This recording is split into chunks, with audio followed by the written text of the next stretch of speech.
Good morning, if you're joining us at home. If you have Play-Doh or food, we invite you to come and join us.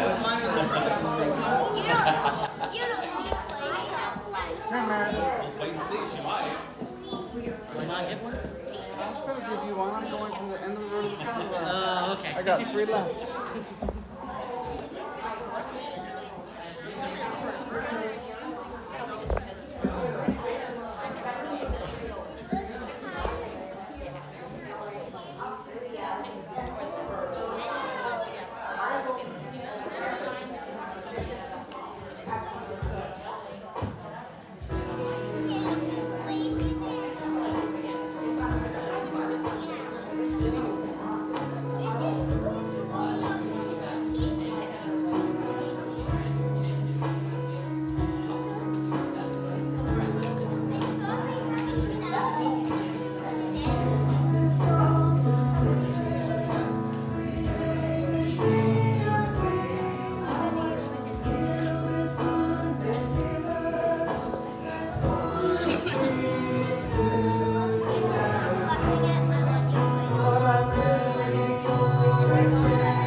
So that was our theme song for this worship series, which is Reshaped.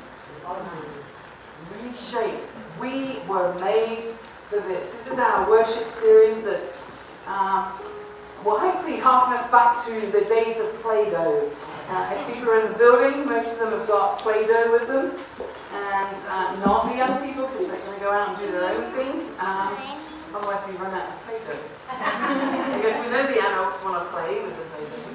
But we know that some people are suspicious of change. In fact, most of us are suspicious of change as we start to believe the way things were should be how things are right now.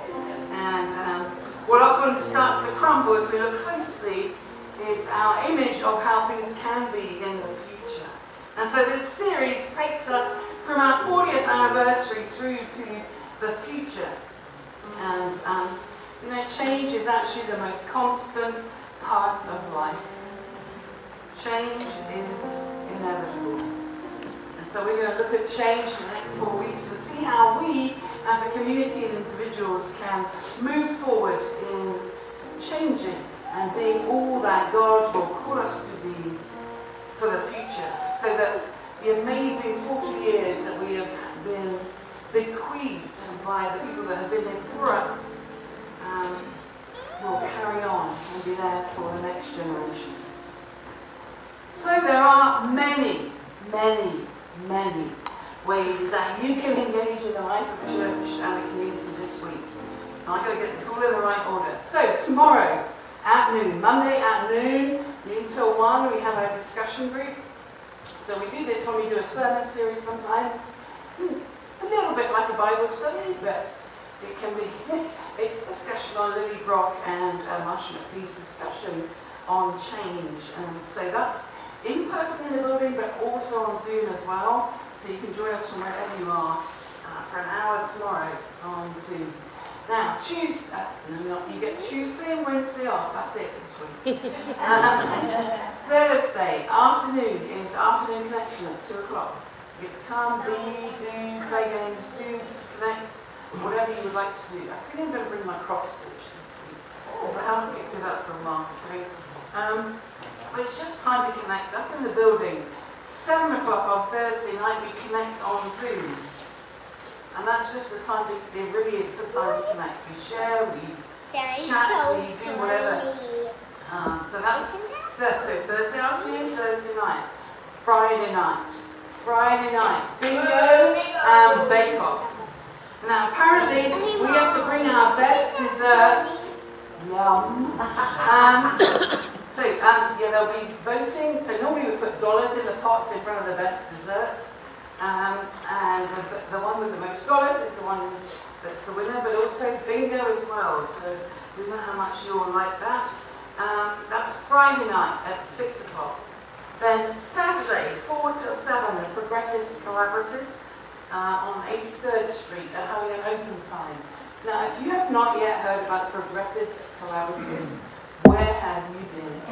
It has been all over Facebook. So this all started because Gainesville Community Counselling Centre needed a new space, and then at the same time the Pride Centre needed a new space, and so they got a new space where a lot of forward-thinking, progressive people are bringing themselves together. So we have counselling services, we have the Pride Centre, we have unspoken churches. Is there anybody else there yet? Not yet. Not yet, but There are will a be few other. coming soon. Yeah, there are a few other groups that come in, which would be fantastic because everybody will be in the same place. So we can connect all in the same place. So that's Saturday. Just a little reminder that we purchase our drinks, so our drinks are $1 each.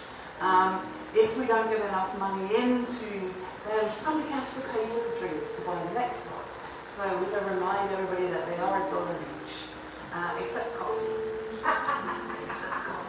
So now you know that last week we celebrated our 40th anniversary, and due to circumstances that were totally out of our control, you can go to the next slide, that Reverend Elder Cecilia Eggleston, the moderator of MCC, was unable to give us a message. But she has sent one this week, so I give you Reverend Elder Cecilia Eggleston. Hello everyone at Trinity MCC. Hello Reverend Catherine. I'm Reverend Elder Cecilia Eggleston, moderator of Metropolitan Community Churches, and I'm delighted to bring you greetings from the Governing Board, the Council of Elders, and the MCC staff as you celebrate 40 years of ministry. That's an extraordinary achievement. It's how much the world has changed in those 40 years, and sadly, how much it still hasn't, and how your voice is so needed, your presence is needed. I'm sure you've been taking a trip down memory lane, all the many different activities that the church has engaged in over the years, remembering those that are sadly no longer with us, and also those who came for a season and then have travelled on. Just imagine all the lives that you have changed in that time. Those people that have seen you out and about in the community, or met you during your interfaith work, the ways that you've helped others, that you've fed those who are hungry, both spiritually and physically,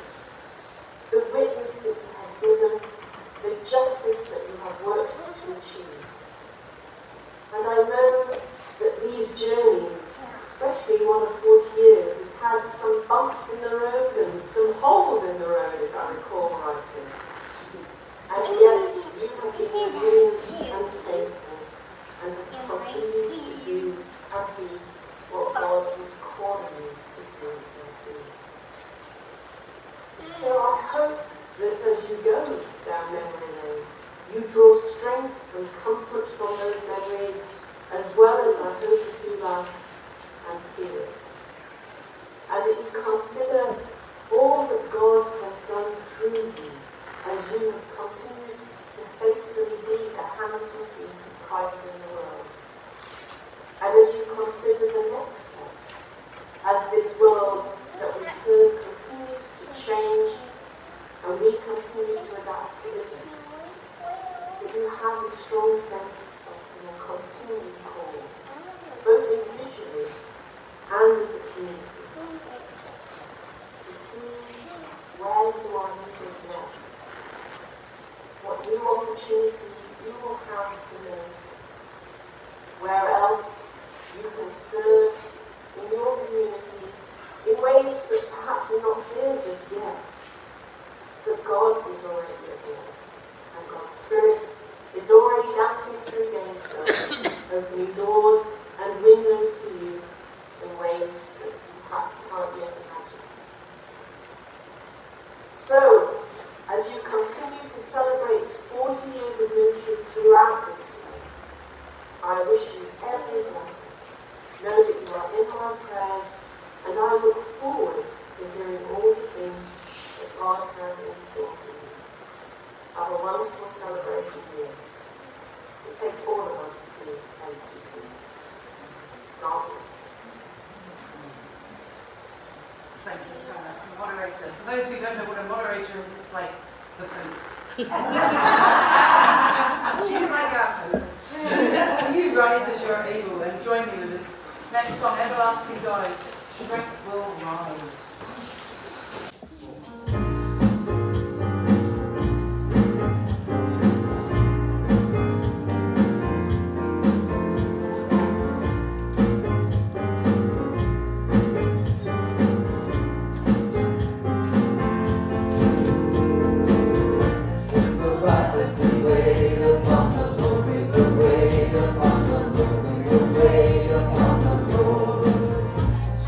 As we wait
Open us to the ongoing reshaping of our lives and help us believe that we are capable of change.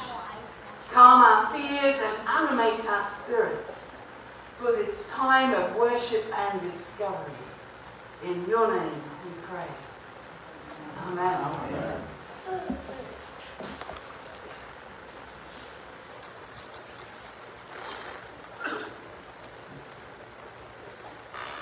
The human condition regarding change has been expressed by poets through the ages.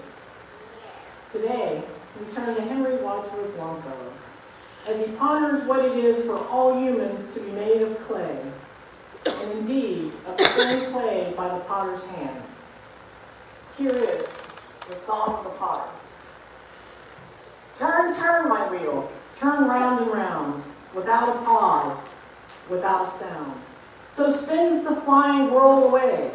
This clay, well mixed with marl and sand, follows the motion of my hand. For some must follow and some command, though all are made of clay.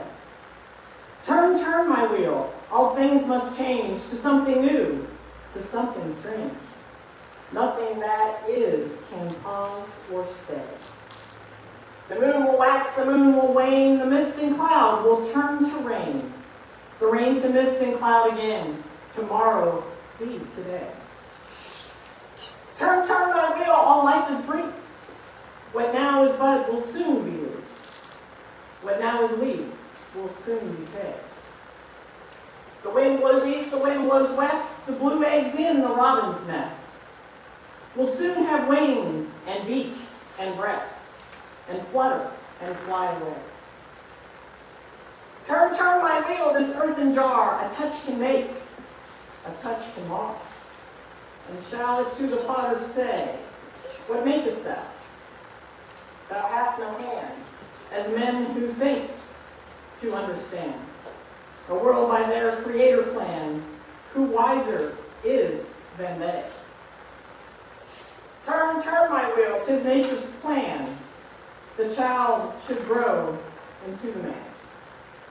The man grow wrinkled, old, and gray.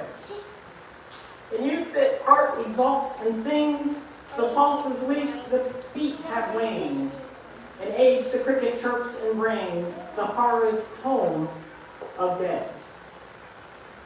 Turn, turn, my wheel, the human race of every tongue, of every place, Caucasian, Coptic, or Malay, all that inhabit this great earth, whatever be their rank or worth, are kindred and allied by birth, and made of the same clay. Turn, turn, my wheel, what is done at daybreak must at dark be done. Tomorrow will be another day. Tomorrow the hot furnace flame will search the heart and try the frame, and stamp with honor or with shame these vessels made of clay. Stop, stop, my wheel. Too soon, too soon. The noon will be the afternoon. Too soon today be yesterday. Behind us in our path we cast the broken potsherds of the past, and all are ground to dust at last, and trodden into clay.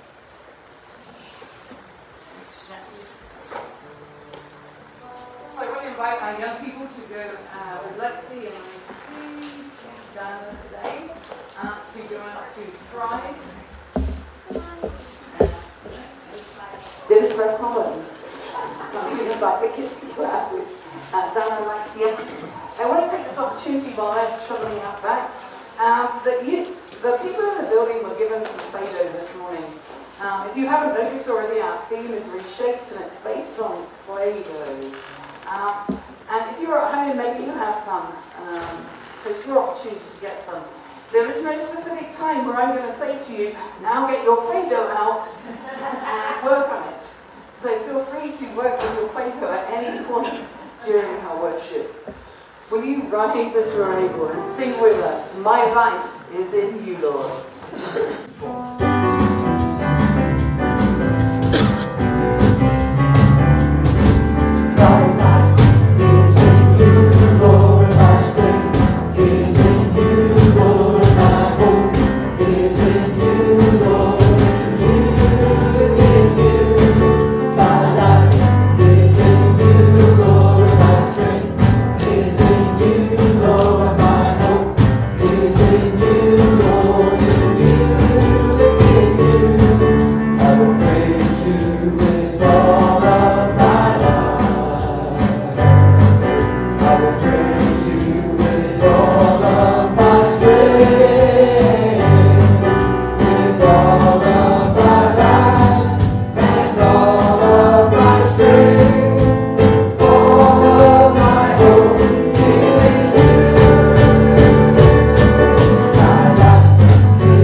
All of my days are held in your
The second reading is from Jeremiah 18, verses 1 through 6. I'll be reading from the message.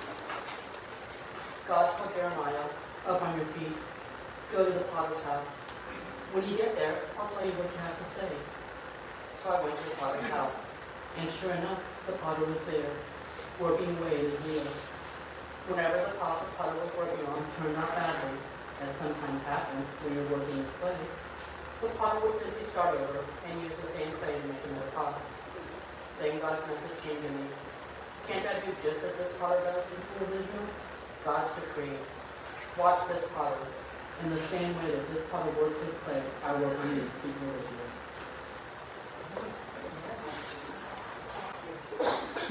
Oh, Gumby. Is that Gumby? See, you all know who Gumby is, eh? I had no clue when I looked at it. I have, yes, no clue about a lot of things that came up in the sermon series.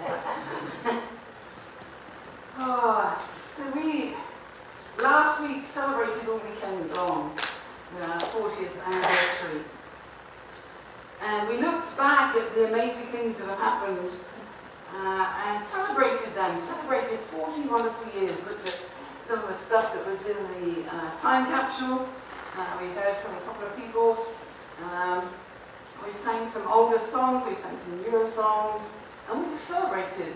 And you know, everybody I spoke to over last weekend, even those that joined online, said that they could feel like this shift in atmosphere in the room and online with this celebration. And so what do you do after you've celebrated 40 amazing years? Because if you're not careful, you go, oh, okay, we've done it. It's the following week. It's a bit like the week after Easter and the week after Christmas. They're called Low Sunday for a reason. Because you've got all this hype, and then you come to the week after. But we're not having that here. So today is not Low Sunday. Today is an exciting day. This is reshaped, and we were made for this. And that's why you have Play-Doh if you're in the building. If you don't and you're at home, just imagine Play-Doh, because you've already heard in the readings the amazing way in which potters can craft, and we didn't want to get a load of potter's wheels in, so we're using Play-Doh this morning. And you can make things, and then you can reshape them, and you can iron out the kinks in them. Or if you're like me, you leave it to other people. So you might be. I'm pretty sure when this church was started 40 years ago, that the founders of this church had no idea how many things would change along the way and would need to be changed along the way. If you go into any church, in fact, pretty much any business or anybody that has a set of bylaws, if you look at the bylaws when they start and you look at the bylaws now, you will see how many times they've had to change and put things in bylaws to because things happened over the years. So it is with us. We have different bylaws than we had 40 years ago.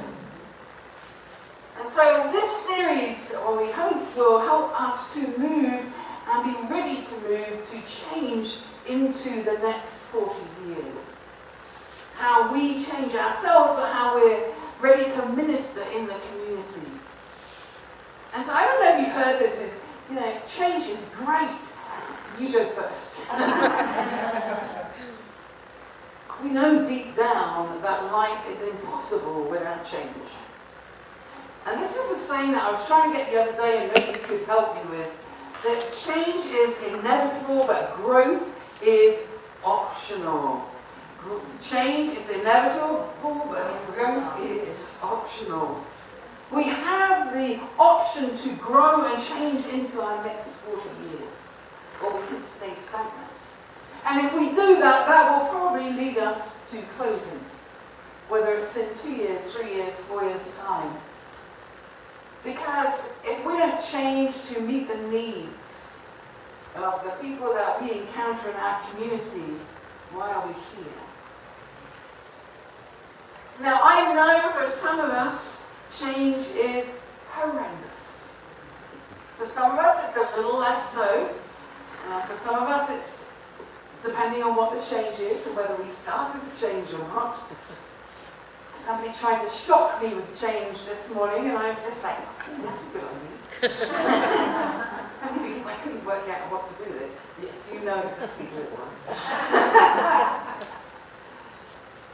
Every change that has happened in our lives, we've gone through it because we're here. So it really wasn't that bad. It might have felt so. There's a natural thing that happens to us with the change, and it happens in our amygdala. I can't say that word, I don't know why. But it notices the change and creates this kind of reaction in us that says, something's wrong, we've got to do something about it. And until the prefrontal cortex can logically look at that change, the amygdala is what is driving everything in us. So when you have to have things that are changing in your lives, I want you to go, sorry, what? Did I get something wrong? It is quite possible. Until the prefrontal cortex gets hold of things and can do the logical stuff, I want you to get a hold of that other stuff that's happening and say, it's okay. It's okay. I know it feels panicky that things are changing, but I will get through it because I've already gotten through it all before. When we went into this pandemic, this church was putting up, we were putting up a sermon once a week. Well, Tim was. There was a sermon up on YouTube every week. There was a bit of social media saying, come and join us.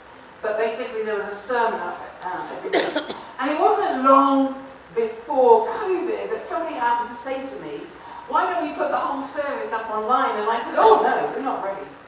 We are so not ready for that. We need to be a little bit more professional, a little bit more sleek. Now, I'm not talking professional, precision professional, but at least to the point where people think they have joined worship. So we are not ready. And what happened? COVID happened. And so just a few weeks after I said we are not ready, we were ready. We had no choice. We had to be ready. And we went from this one sermon online a week to being at church. We had about 45 people average in person, and maybe 8 clicks on a sermon a week. Maybe around that, maybe a few more sometimes. To suddenly nobody in person, apart from the worship team. In fact, for a while it wasn't even the worship team, it was Jonathan and I, until we felt it safe enough to bring other people into the building. And so we went from this 45 people to 2 online. And we had to do timeouts, we did worship, and we tried all new different types of things. And then slowly, we started moving to, like, COVID started to settle a little bit. And so we had a few more people in the worship team. We had a couple of people that even sat in the congregation, fully masked, sometimes with these visors on top. We had all these screens in front of each one of us. It was like a jigsaw working out which was your section. But then we had about 80 to 100 online. Then we went through a few ups and downs because COVID, wasn't this line. It was this, oh, it's back. Oh, it's back. Oh, it's back. And just for a side note, it's back again. Even more contagious than before. And some of our team aren't here today because they're COVID positive. So, but we went from this, here's a few people in, no, we'll bring everybody back. No, we've got to stop again. We went back to online again. And now, we've gone from that place to around 30, 45 on a Sunday, depending on which Sunday it is, to 200 online. Wow. More than 200. And so we are a church of 250 people. And so when people say to me, we're a small church, how big do we have to be to become a medium-sized church? Because we're already there, peeps. We just don't see it every week because we're not all in the same place at the same time. And so through this incredible change that happened with COVID, we grew. And we're blessed, let me tell you, because many places weren't able to grow. Many places had to close. And our success, and I use that word very guardedly, is not because of numbers. It is because of spirit. And so it's not about, saying bums on seats, whether they're in the building or at home. It's about strength and journey and growing and changing. And I believe that's the thing that we do well as community. As we come to this place. So we were made for this.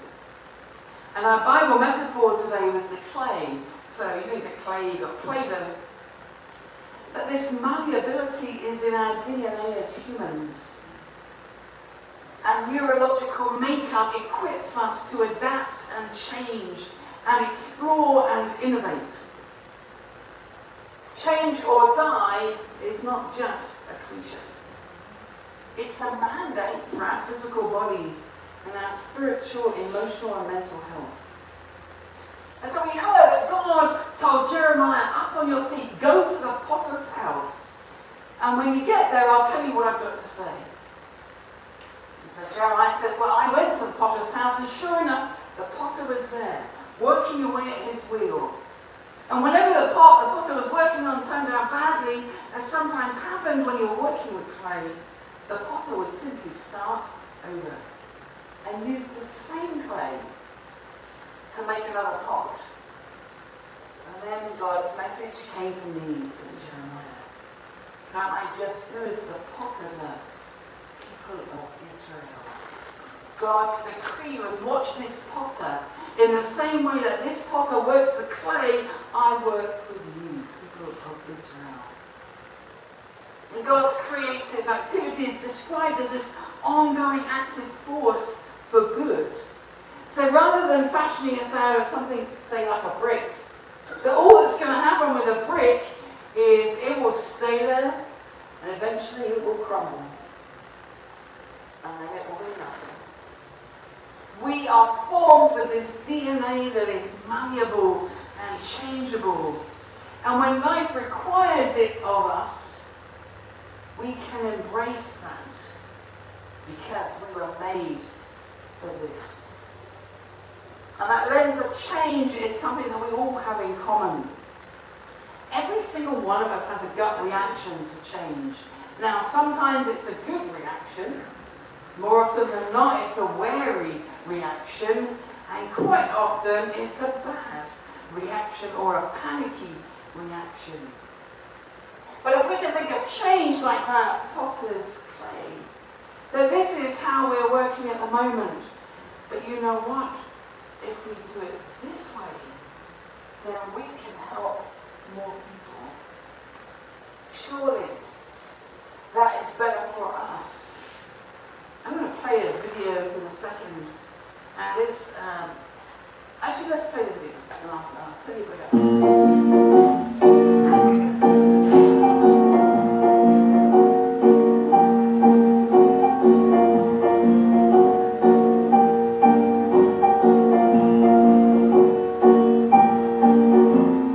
Change is good, you go first. My brain is suspicious of change. Anything out of the ordinary can cause my brain to complain. But I was created for a purpose, formed into something spectacular. Not just created, but recreated again and again and again and again.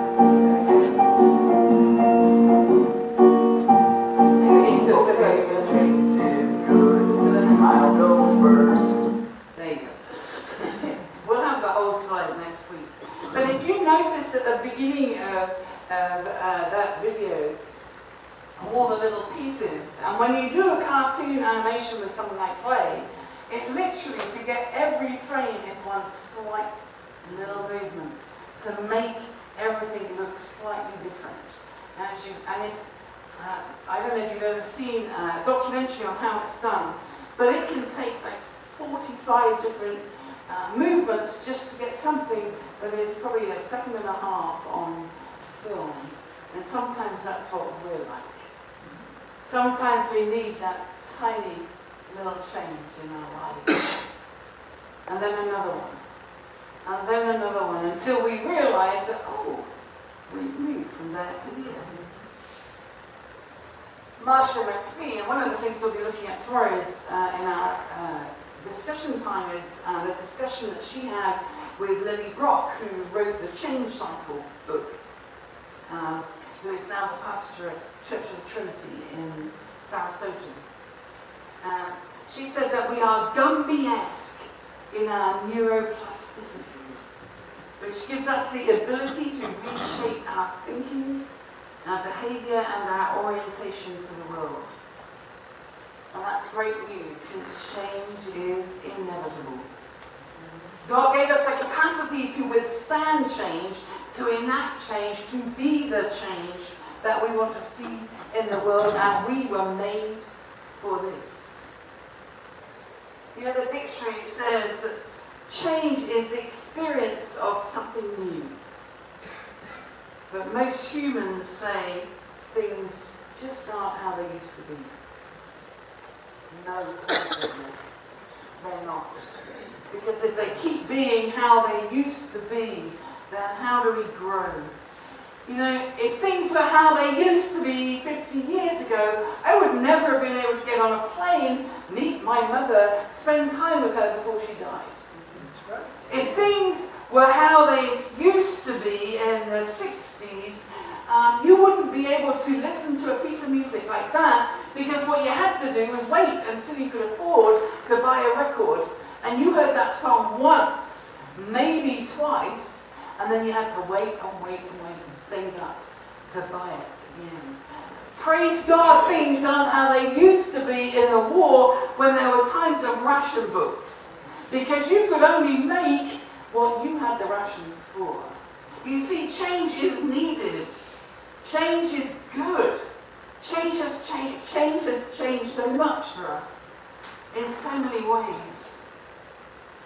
We can be reshaped again and again and again. And when life requires of us change, I pray that we will embrace that and we'll go forward from that. I want to remind us of the piece in the first reading that said, what now is a bud will soon be a leaf. What is now a leaf will soon decay. The wind blows east, the wind blows west. Those little blue eggs in the robin's nest will soon have wings, will flutter and fly away because they've got a beak and a breast and those wings. Change can be good, and we are made for this. So my challenge for this week is for us to think about all the times that change has happened over our lives and how we have dealt with it, how we have adapted to it, so that we are ready for next week.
come to a time of prayer.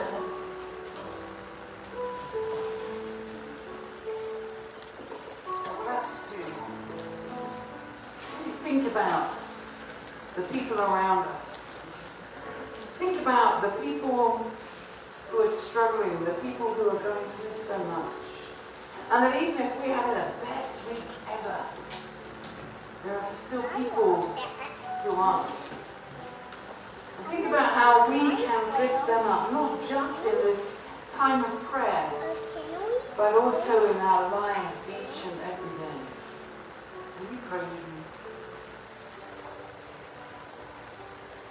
God, give us, each of us, in our lives a new start.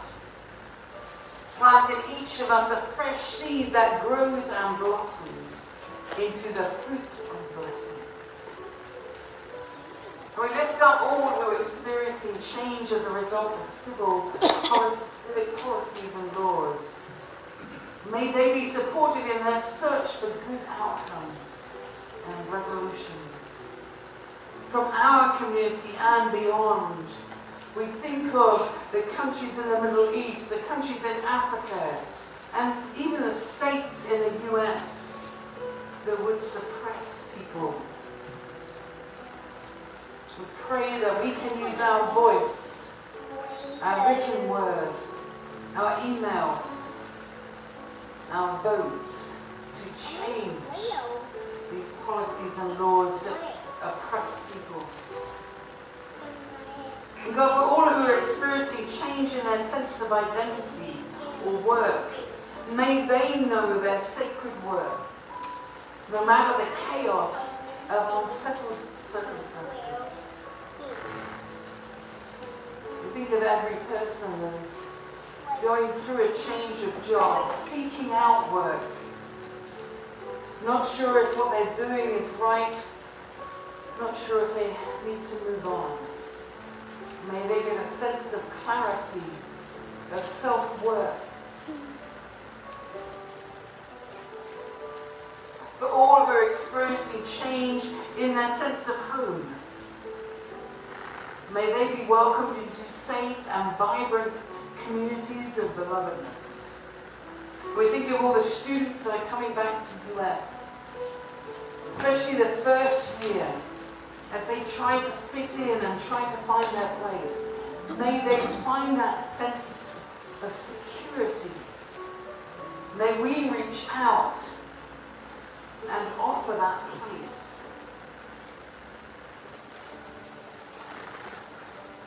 God, for all who are experiencing change in their health, may they feel the healing power of love and care. And we think of Kerry Fankhauser, and she has upcoming surgery.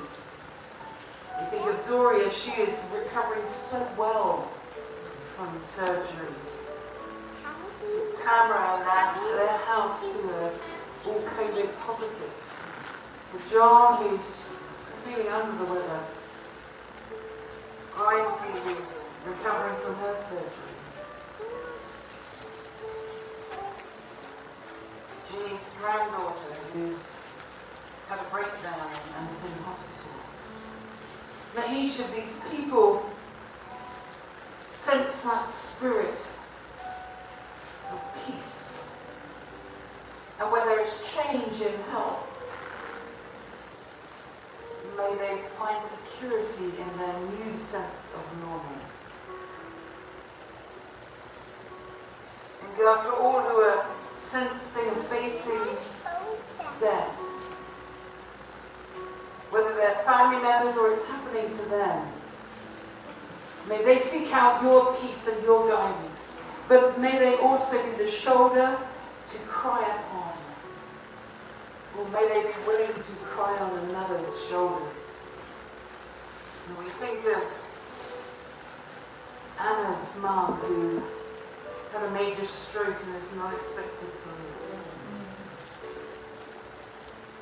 We think of Barbara's ex-husband, Jerry, as he is in the last days of his life.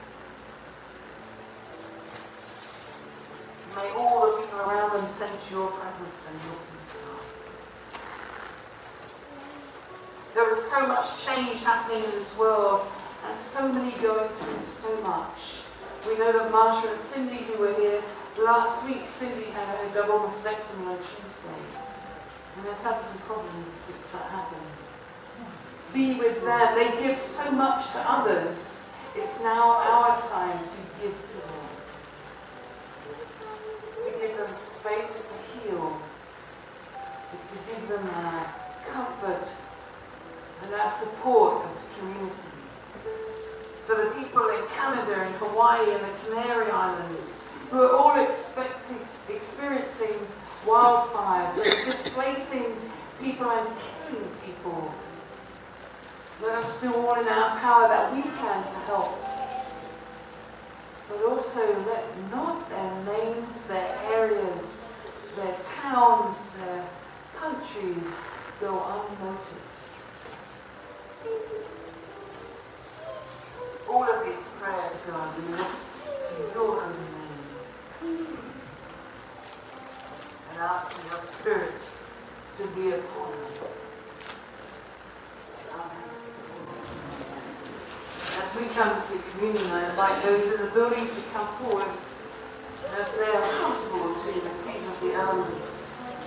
Those who are at home may take this time to go and prepare yours.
That gentle shepherd that took bread at the table.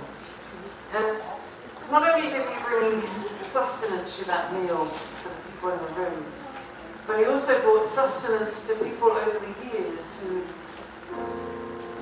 were struggling, those who were hurting, those who were hungry, those who have been separated from God. Because this table brings us together. Whether we eat, whether we believe it's transubstantiation, whether it's changed, whether we believe it's community union, Jesus brought us together through this table. He lifted the bread, he gave God thanks for it, he blessed it, and he broke it. And he shared it and said, "Take, eat, all of it. Do this in remembrance of me." As we eat of this bread, we remember that so many can be dead.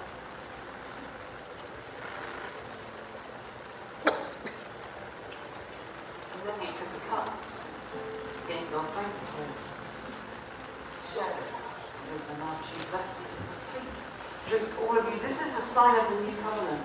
And this is the covenant that sustains people, that so many have taken away from others. And actually, it was given for every single person. So as we drink Let us know that we are worthy.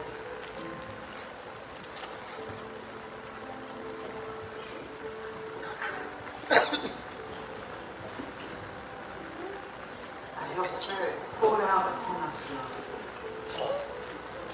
Make us be the vessels for the message that came through this very meal. By your Spirit, may we be changed.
Decided to help out a community in Uganda, and they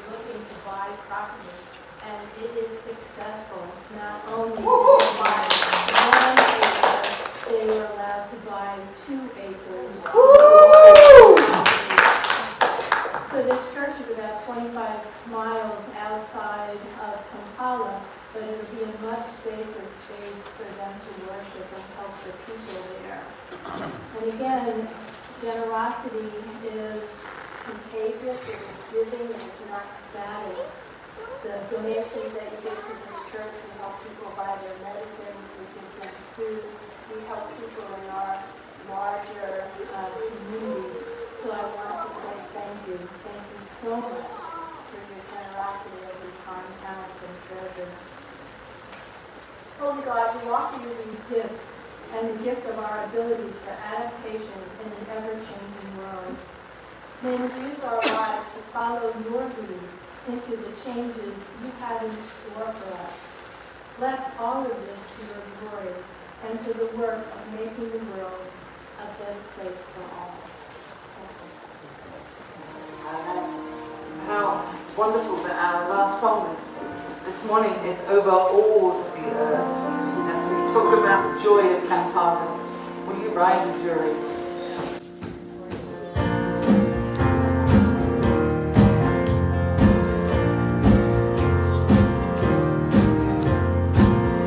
Over all the earth you made a heart, every mountain, sea, every sunset sky. But my one request, not my only aim, is that you reign in me again. God, reign in me, reign in your power, over all my dreams, in my darkest hour. You are the God of all I am. Won't you reign in me again?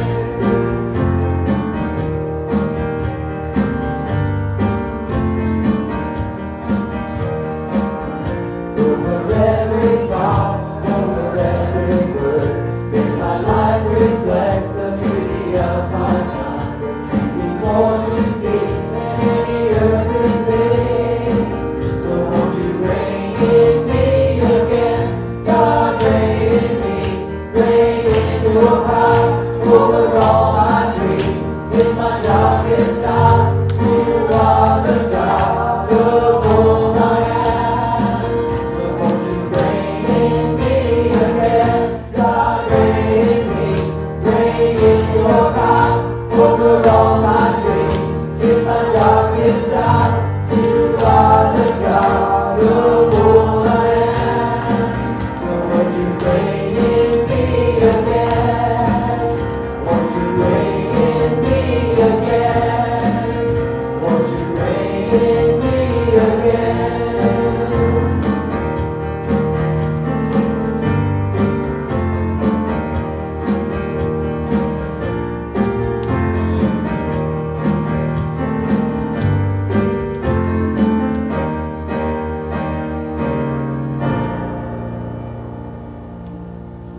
Hallelujah.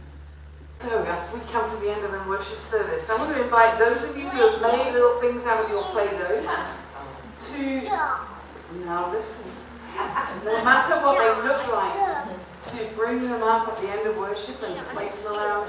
Because everything that we make over the next few weeks, there'll be Play-Doh around. We're going to keep building our front area.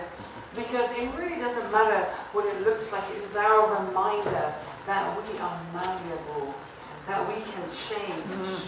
And you know, 2 weeks down the line, you see your piece and you think, no, I need to make a change to it. Yeah. That's okay too. Will you pray with me? Holy and living God, when we have hesitated to reach out, when we have stayed rigid, not opening to adjusting our own lives to allow more freedom for others, forgive us and remind us that we are forgiven. Because God, we can go from this place being willing to change so that others that come forward will feel more welcome.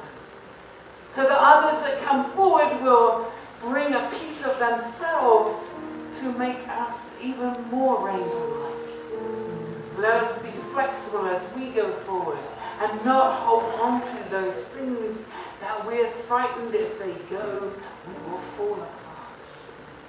In your name I pray. Amen. Amen. May the God of peace and with me. and also with you. Thank you.